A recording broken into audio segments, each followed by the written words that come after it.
Hello and welcome back. Eddie Radosevich, George Stoia here from the SoonerScoop.com studios. We have welcomed in Mr. Joe Castiglione Jr. as well as we kind of a spring break practice report. We're going to get into a number of items. Thursday was actually, or I guess it would have been Wednesday, was actually a really busy day on the Oklahoma beat as DeMarco Murray news broke while we were recording the Unofficial 40 podcast. Real quick, before we get into some of the DeMarco Murray stuff, some of the 2025 SEC scheduling stuff, do want to say Oklahoma will be back out on the practice field next week. It's a good time to join SoonerScoop.com. Softball obviously underway, 27-1. We'll have a stickball report right here on the SoonerScoop.com YouTube page, as well as wrapping up everything from baseball. A good start in conference play, 6-0, coming off of a loss on Tuesday, but dollar promo for a month. Really good spring special deal to join SoonerScoop.com. Yeah, it'll be. This is the time of year that everything is going on. As Eddie, Dying has an attack over here. But no, it's a great time to sign up. The DeMarco Murray stuff, we were on top of that yesterday. Crazy. It felt like that was changing by the minute. Well, it went from a situation where it was basically don't even have to worry about it. DeMarco's not going anywhere to.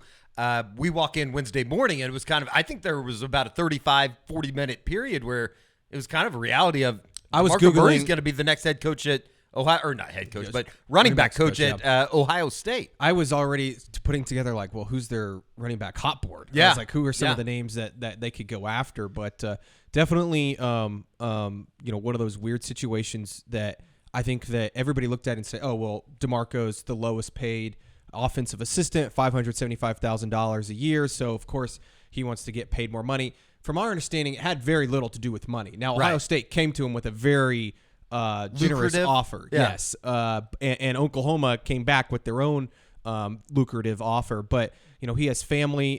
His wife, I think, is from Cincinnati. She's from there. And so it made a lot of sense. Chip Kelly is the offensive coordinator there at Ohio State. He played for Chip Kelly in Philadelphia.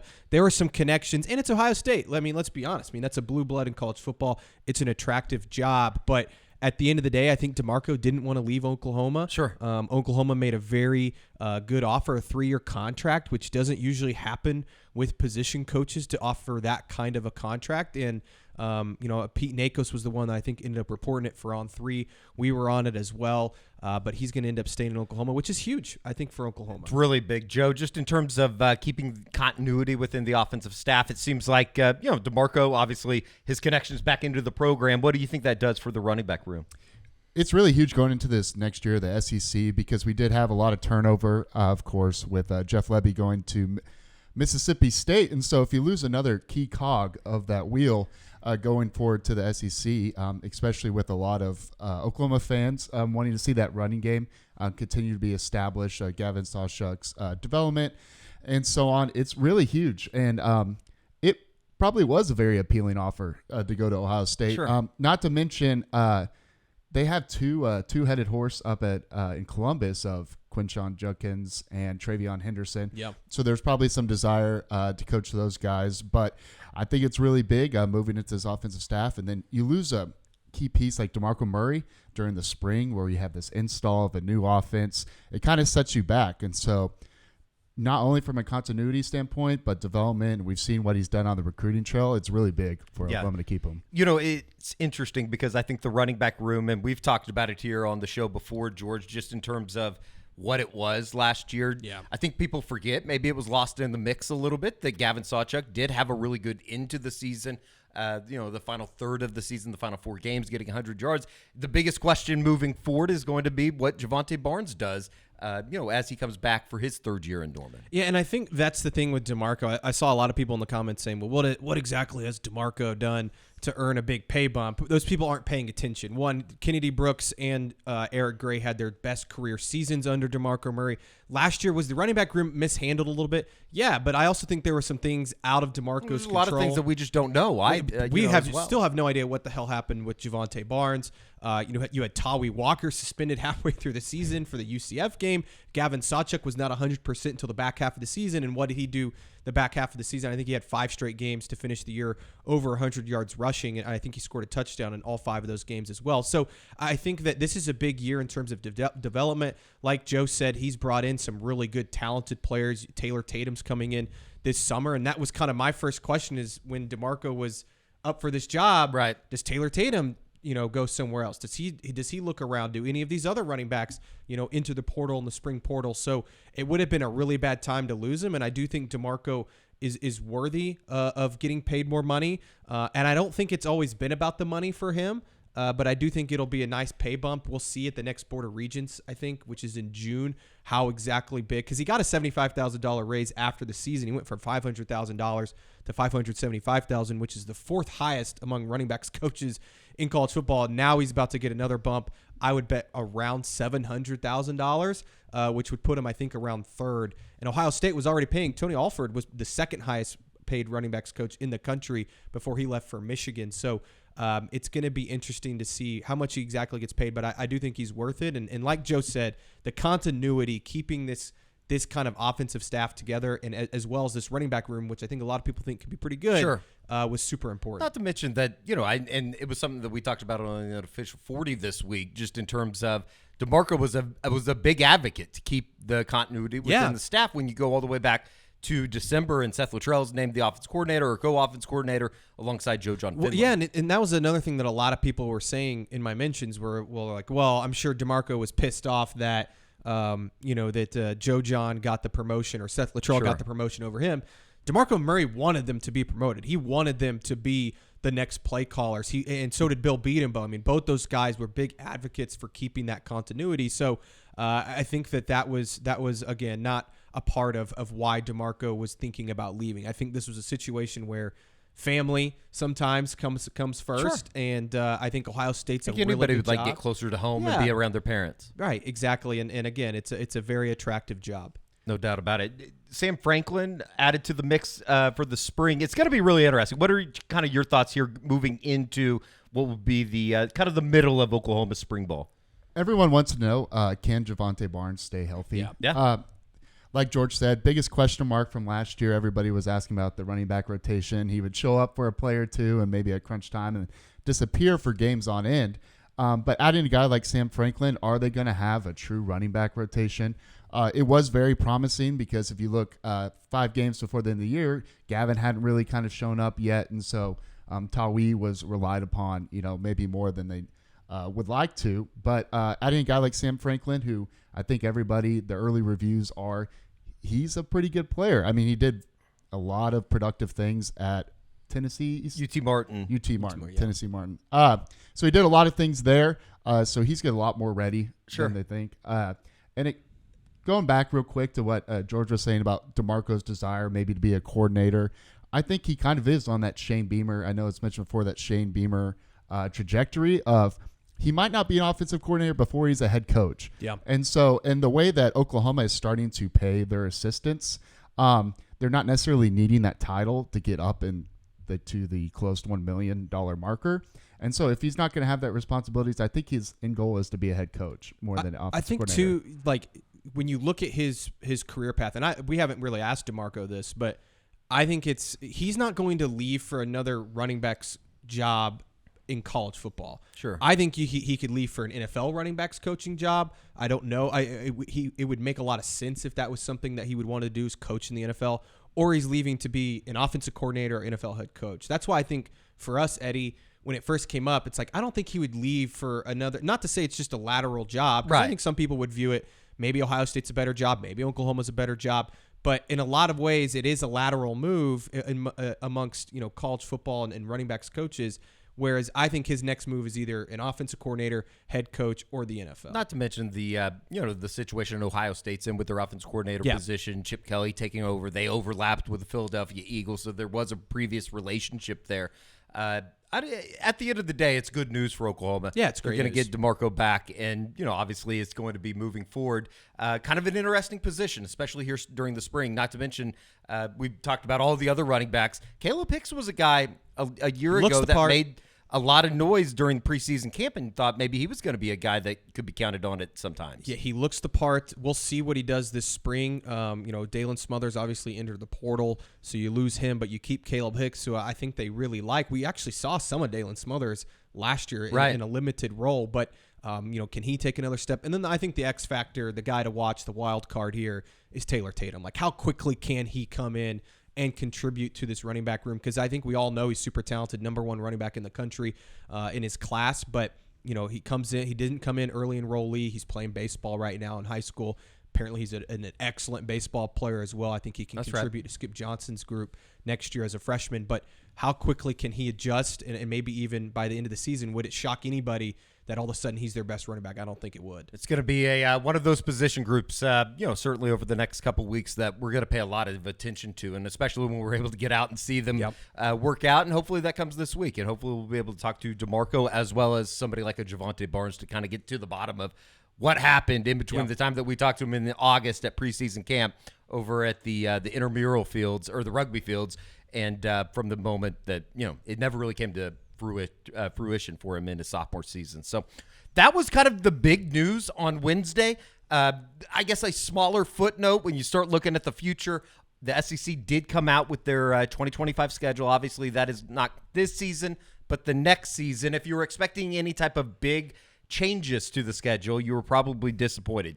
Take this year's schedule and just flip it all the way around. So Oklahoma's home opponents come 2025. You started the non-conference: Illinois State, Michigan, Temple, and Kent State. Temple's on the road in Philadelphia, right? And then you get to your home SEC opponents: Auburn, LSU, Ole Miss, Missouri, headed to Tuscaloosa, Columbia, South Carolina, Knoxville, and then obviously Texas be down in Dallas. There's been a lot of discussion, between the 8 and 9 game modeling for the SEC. So, George, was it a surprise to see them release this yesterday, kind of, out of the blue per se? I mean, I don't think so. I think that it was always they were going to stick to 8-game conference schedule for the first 2 years and kind of do this flip-flop. I know that some fans are disappointed by that, but I think it was just to see what it looks like the first couple years, and also to make it, I don't know about even playing field, but everybody can kind of adjust. And then I think in 2026 is when you could see it change to 9 conference games. Sure. And some of this will also depend, based on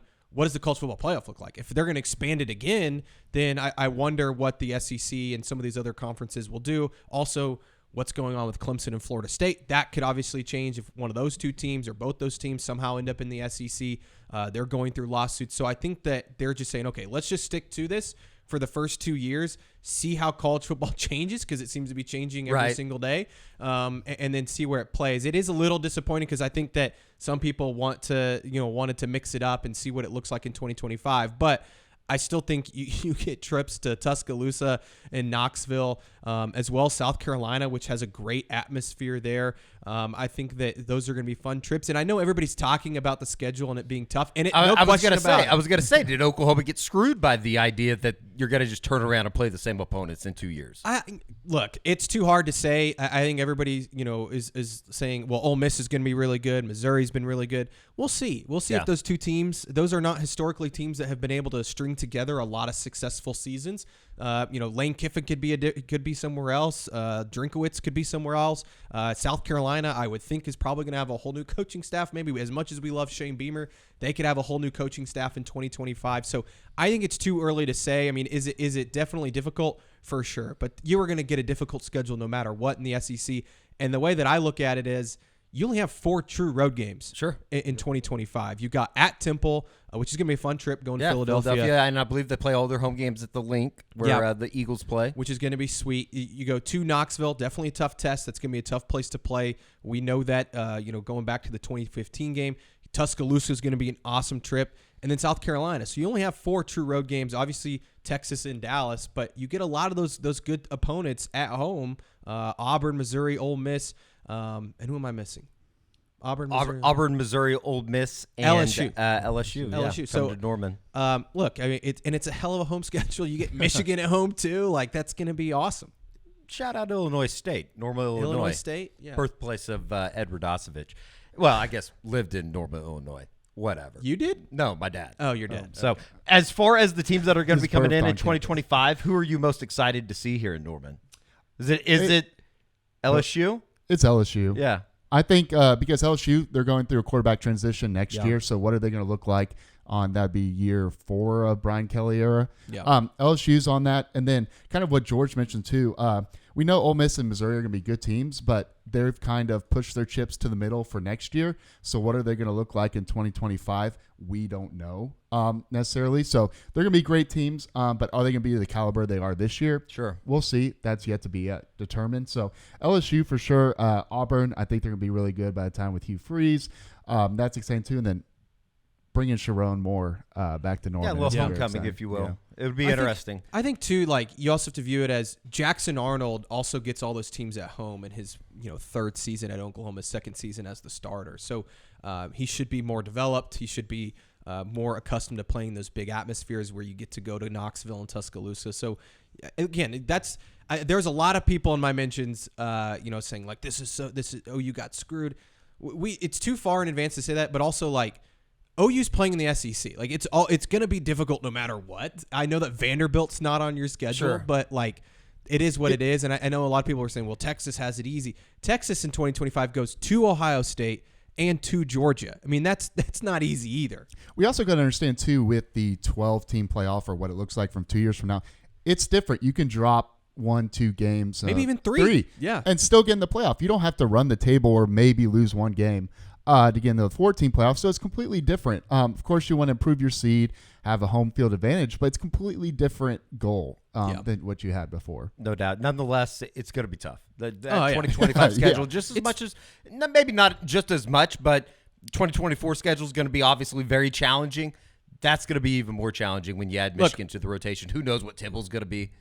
By then, we're going to know if Brent Venables is for real or not. Yeah. I mean, I think that's fair. These next 2 years are the perfect test for where this program is at under Brent Venables. And that's not to say that next year they need to go and make the playoff and they need to go 10-2, 11-1 and compete for an SEC championship. But by 2025, this program should be in a direction where they're winning 10 games, no matter how difficult the schedule is. And so I think that's the biggest thing is it's exciting to know, okay, we're really going to know where this thing stands by 2025. No doubt. It's going to be interesting. It's so far off, though, it's hard to get my mind mentally into 2025 and thinking about what the second year in the SEC is going to be about, let alone this first year. Here in the interim, spring ball obviously starting, guys. I think that offensive line, we've talked about it here on the show before, Joe, as much as anything is probably going to be the most important position group.